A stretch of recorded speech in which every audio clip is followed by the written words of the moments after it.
Hi, I'm John Fitzgerald and welcome to this week's edition of Team WealthBuilders. Now, I want to talk to you about a famous favourite saying of mine that I got as a 17-year-old from my mentor.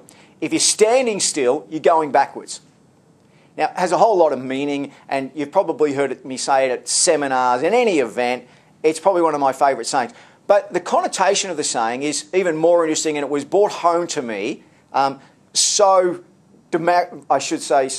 violently in the last 8 weeks, and I want to tell you the story. I was hiking in India over what's called the Indra Pass, and with 3 Tibetan friends of mine. Each year I go to India and just spend some time, just get some time out, do a lot of hiking. I just love the Himalayan mountains, particularly coming from Australia, living at sea level and being able to get at 3 to 4,000 metres, get that hypoxic feeling. Anyway, we're hiking over the Indra Pass and hiking up the mountain, the pass itself, getting close to 4,000 metres. And I've got my backpack on, and I said to the guys I was with, I said, wow, we'd studied the maps, but I didn't realise it was so steep. I said, how are we going to get down the other side? It's like, remember when you climb a tree and you get to the top as a kid and you look down and say, oh no, how am I going to get down? Well, they said, no, brother, it's okay. It's grass and fields, and it's not so steep on the way down. I thought, oh, okay, that's fine. We get to the top. I look over the other side, and it's just snow and glacier with some rocks protruding from it.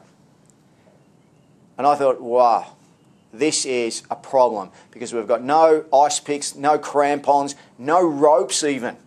We're just not prepared for it, but we have to commit to going down because we certainly can't go back down the way we've come.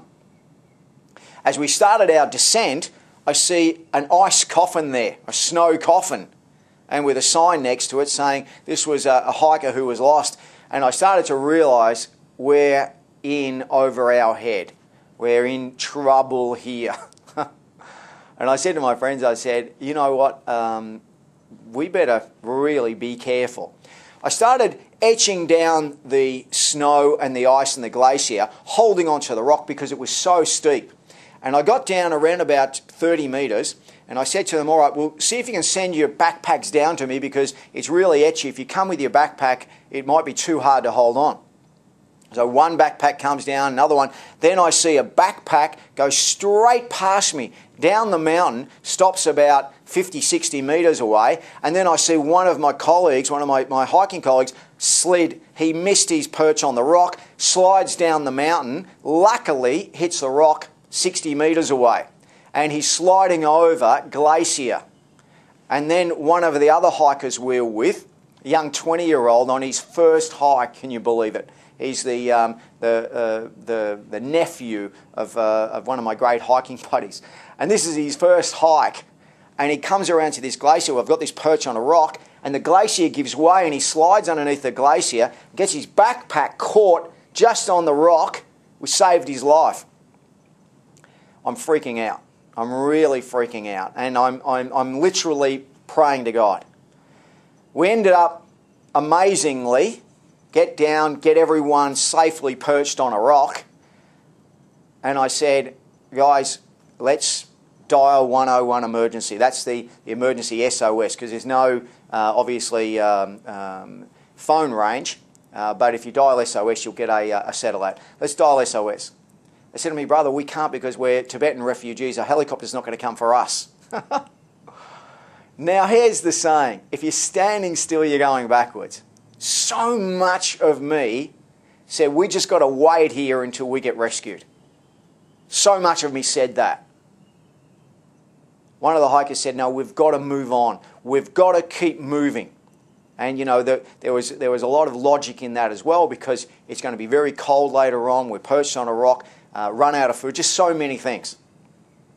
So for the next 2 days, we etched across maybe 50 glacier crossings, recognising that every step could be a collapse, and then sliding down the snow, perched to rock, to rock, to rock, to rock. An amazing journey. And it just reminded me, if you're standing still, you are going backwards. Now, often in survival they say you need to stay in the one spot, and that's true. But I think so many things in life we do have to keep moving forward, and we do have to shut those doors behind us. And for me that was like a lesson that as tough as things get, we must keep moving forward. And I talk about that from a financial perspective, because I was only thinking just in the last month or so that we have now a real generation gap with the baby boomers, the Gen X and the Gen Ys. The baby boomers have had their fingers massively burnt in the GFC, lost half, maybe a third of their superannuation. They've seen shares collapse, they've seen their house prices go down, they've seen all these things, and they're very, very cautious. They're now saving a lot of money in the bank. The Gen X haven't been affected as much, and the Gen Y don't even know what the GFC is. There's lots of these 25 and 30-year-olds now. When the GFC hit, remember they were 2021, now they're 25, 30, and they're earning big money in these new industries. This is what's going to create this next boom. Because we've seen now house prices begin to go up. So the market turned, interest rates down, and it's Gen X and Gen Y that's going to actually drive it. And you've got to remember that if you're a baby boomer, because you could get left behind. If you're standing still, you're going backwards. Thanks for listening to me.